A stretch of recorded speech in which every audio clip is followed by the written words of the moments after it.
Olá pessoal, sejam bem-vindos à nossa primeira videoaula da disciplina de Cálculo Numérico. Nessa videoaula vamos discutir aspectos sobre o erro que está presente nos processos de cálculo que estudaremos nesse módulo. Inicio essa videoaula com essa reflexão de Steve Jobs a respeito do erro em nossas vidas.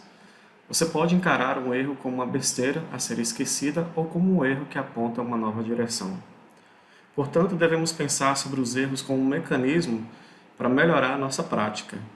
E por que é tão importante estudar sobre os erros?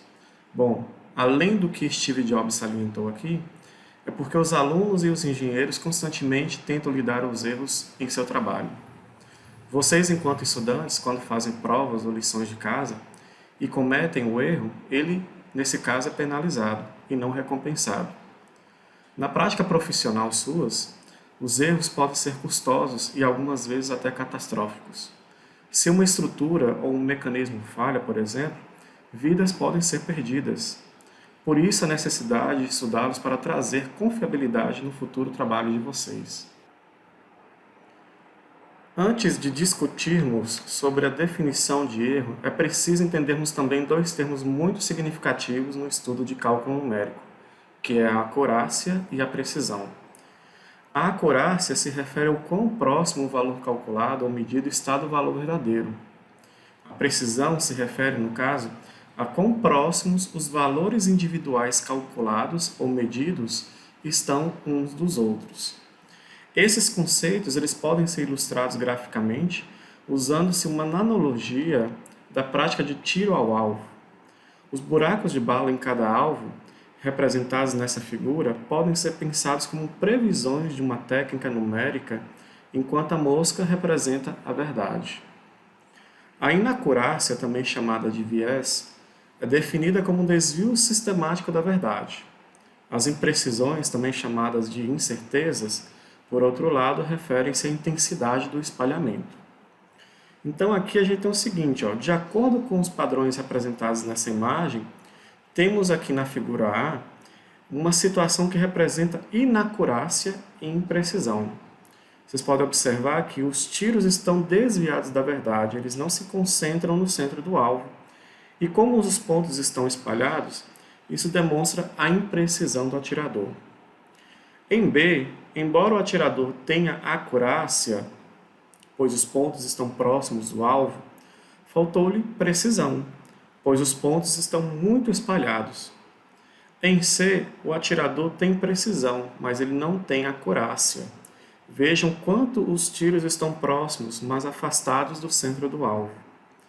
E em D, nós temos a situação ideal que pretendemos atingir ao realizar o estudo dos métodos numéricos dessa disciplina. Nós pretendemos então ter acurácia e ser precisos. Sabendo disso, então, vamos à definição de erros.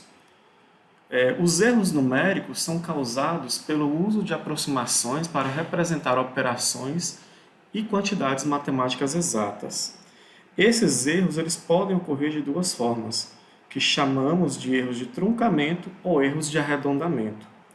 Não os confunda, pessoal, com o processo de arredondar ou truncar um determinado número decimal.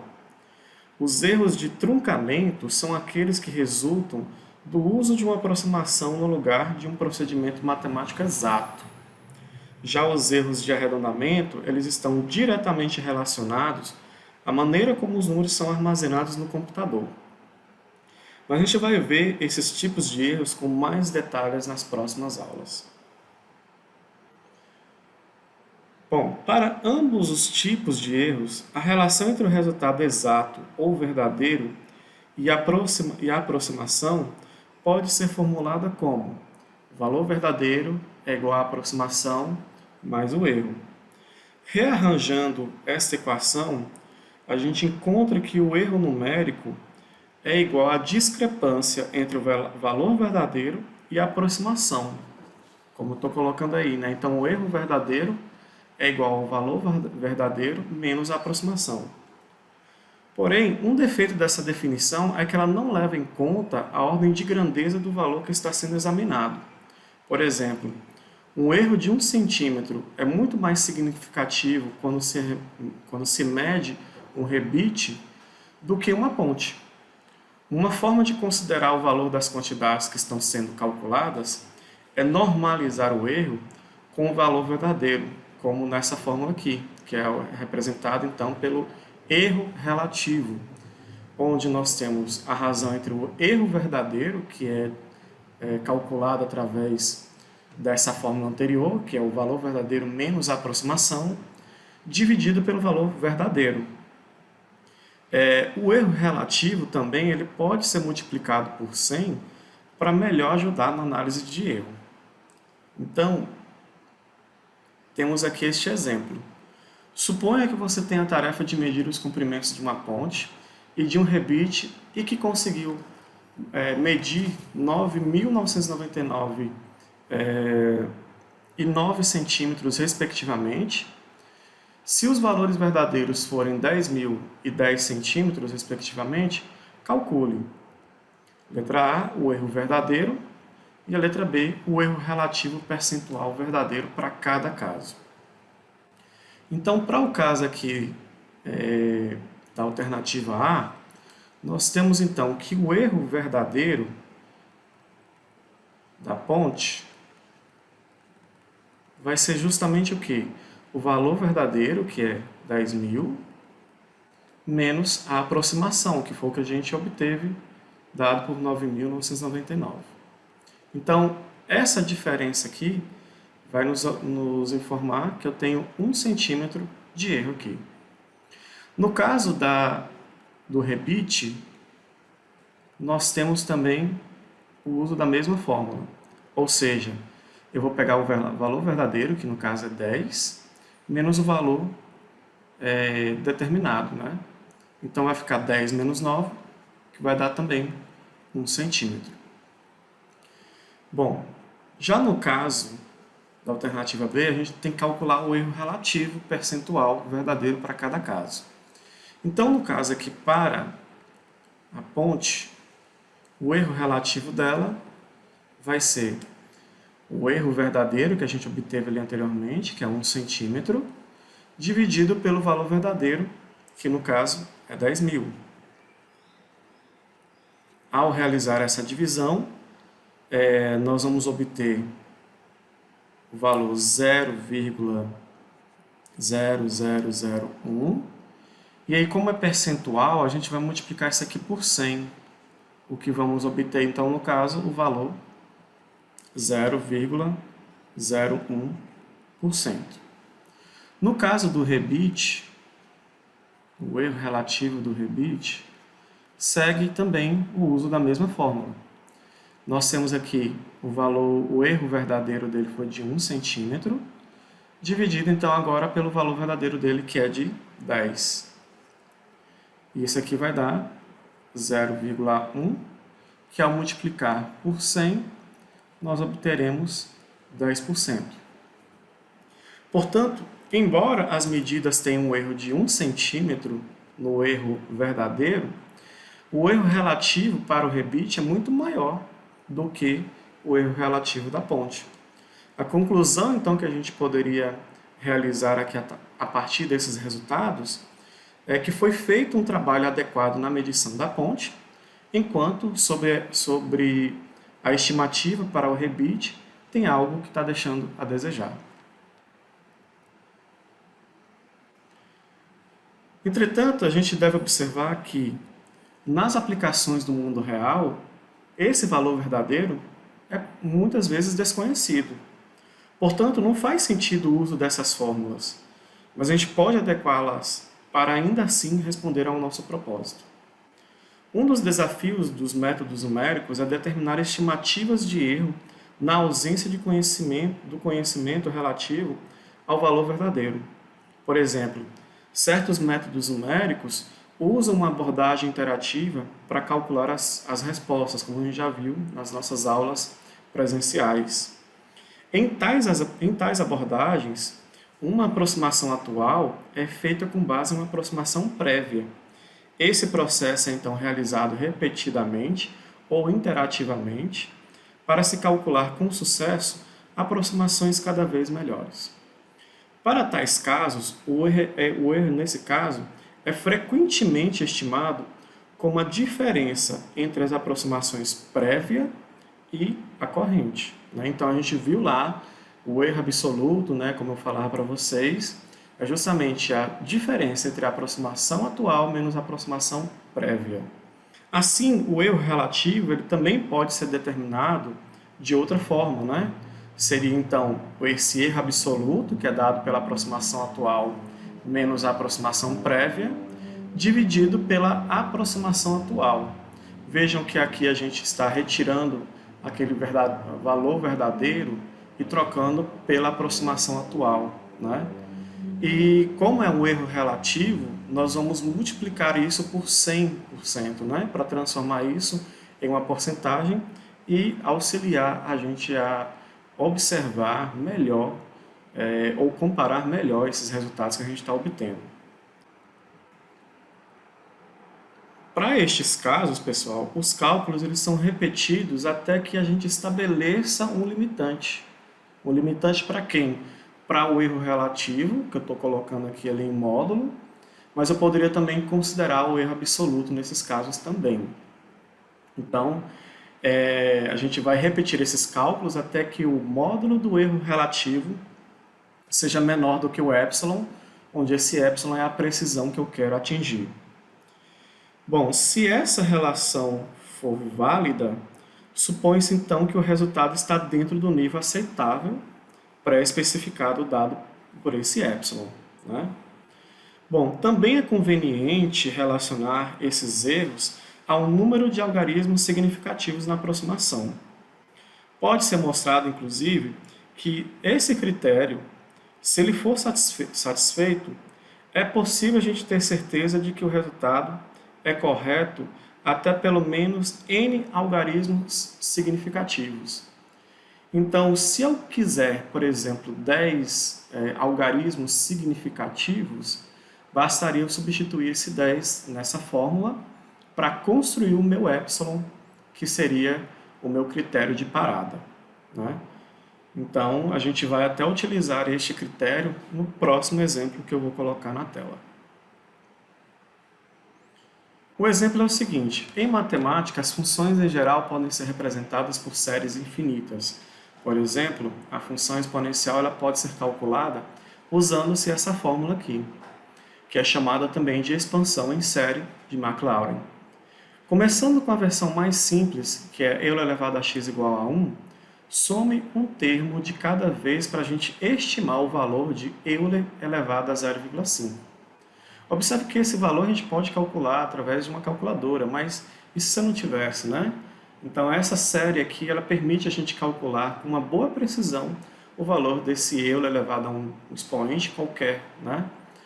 Adicione termos em seguida até que o valor absoluto do erro estimado aproximado, ou o ER, esteja dentro do critério de erro pré-especificado epsilon, que garanta 3 algarismos significativos.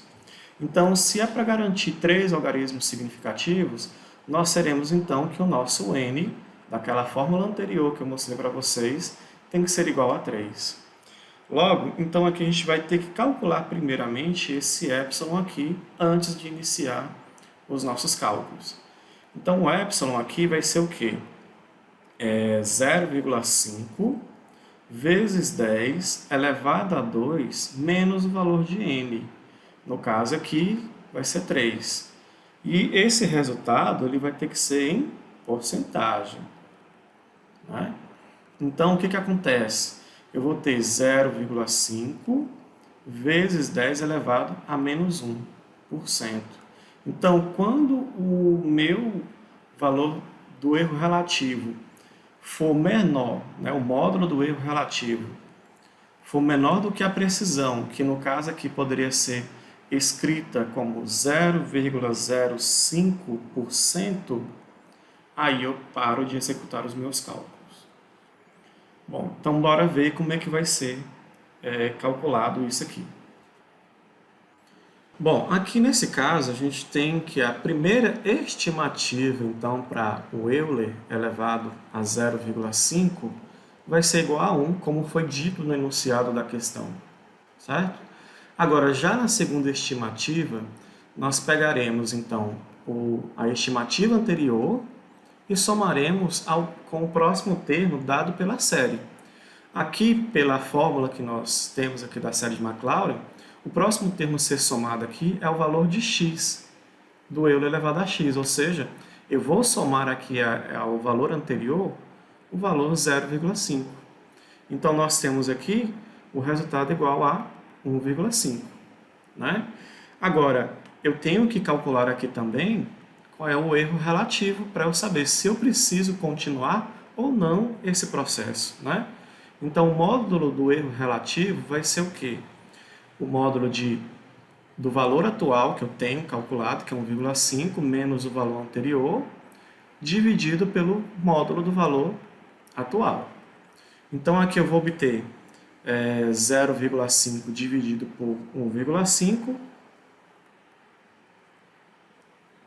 e que ao dividir eu vou obter 0,3333, é uma dízima periódica, e transformando isso daqui em porcentagem, nós teremos então 33,33%.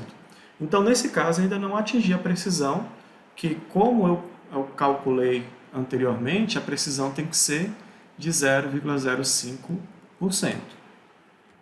Então, nós vamos para a terceira estimativa, que é considerar, então, o valor obtido na estimativa anterior, que foi 1,5, e somar o terceiro termo da minha expressão, que no caso é o x² sobre 2 fatorial. Ou seja, nós teremos 0,5² dividido por 2 fatorial. Bom, ao realizar aqui estes cálculos, vocês podem comprovar aí posteriormente que o resultado será igual a 13 dividido por 8, que pode ser transformado também para número decimal, e aí a gente vai ter 1,625. Logo, então, aqui o nosso módulo do erro relativo vai ser igual ao quê? Ao módulo do valor atual menos o valor anterior, né, dividido pelo módulo do valor atual. Essas operações aqui, ao vocês dividirem e multiplicar também por 100%, nós teremos então um resultado igual a 7,69%. Então, também, nós ainda não encontramos a precisão, né? Não batemos aquele valor lá.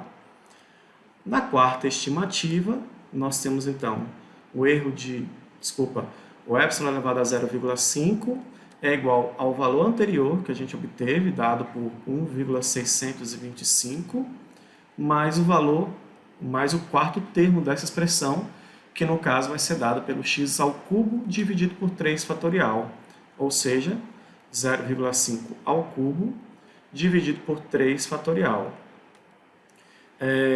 Aqui, ao realizar também estes cálculos, nós obteremos um valor igual a 79 sobre 48, que é aproximadamente igual a 1,6458333.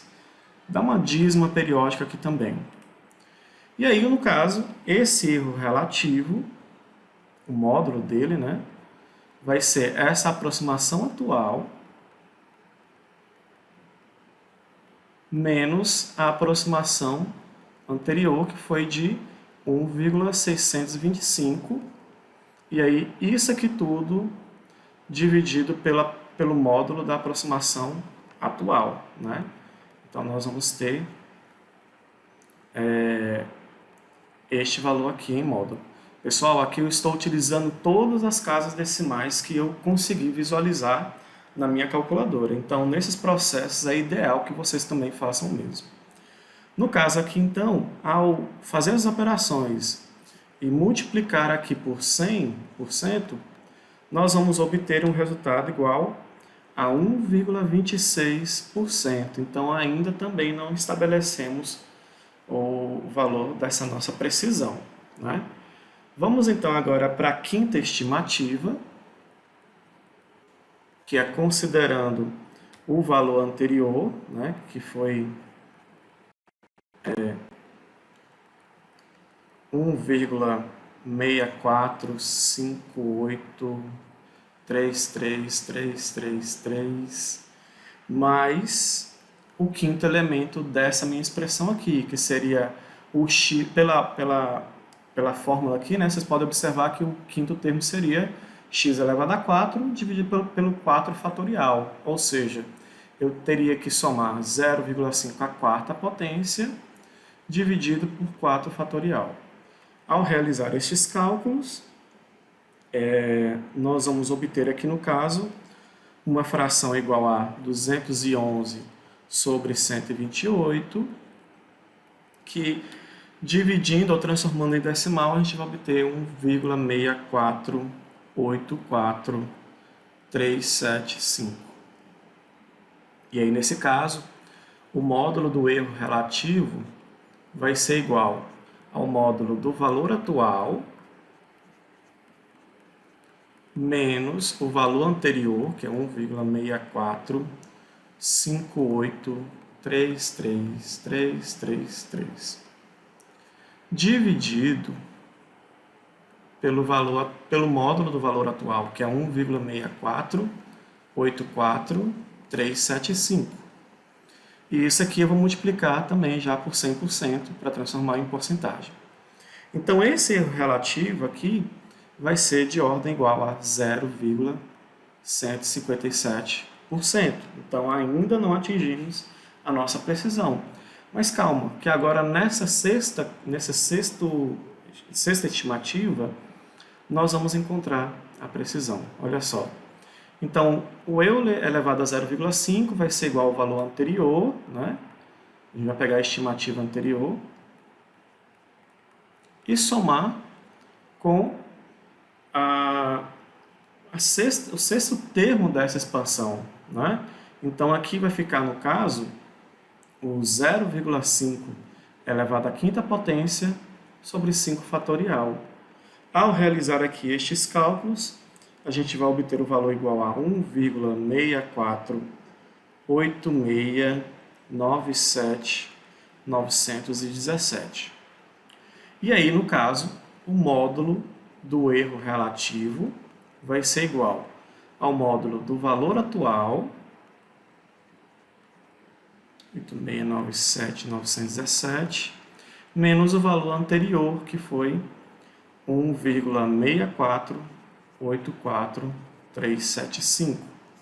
Isso aqui tudo dividido pelo módulo do valor atual, né, que é 1,648697917. Ao realizar esses cálculos e multiplicar aqui por 100%, nós obteremos o valor 0,0157%. Observem que esse valor ele é menor do que o 0,05%, que é o epsilon que a gente tinha estimado anteriormente. Então, no caso, o valor desse epsilon elevado a 0,5, de tal modo que ele tenha uma precisão de 3 casas decimais, tem que ser igual a 1,648697917. É claro que esse valor é uma aproximação do valor verdadeiro e que, se vocês utilizarem uma calculadora científica, poderão comprovar que as 3 primeiras casas decimais dessa aproximação que nós encontramos aqui é idêntica ao valor exato. Ok? Bom, pessoal, então é isso. Espero que tenham entendido sobre como os erros podem afetar os nossos cálculos e a importância que ele terá nesses processos. Qualquer dúvida, vocês podem enviar uma mensagem para mim ou lá no Classroom. Grande abraço e até a próxima videoaula.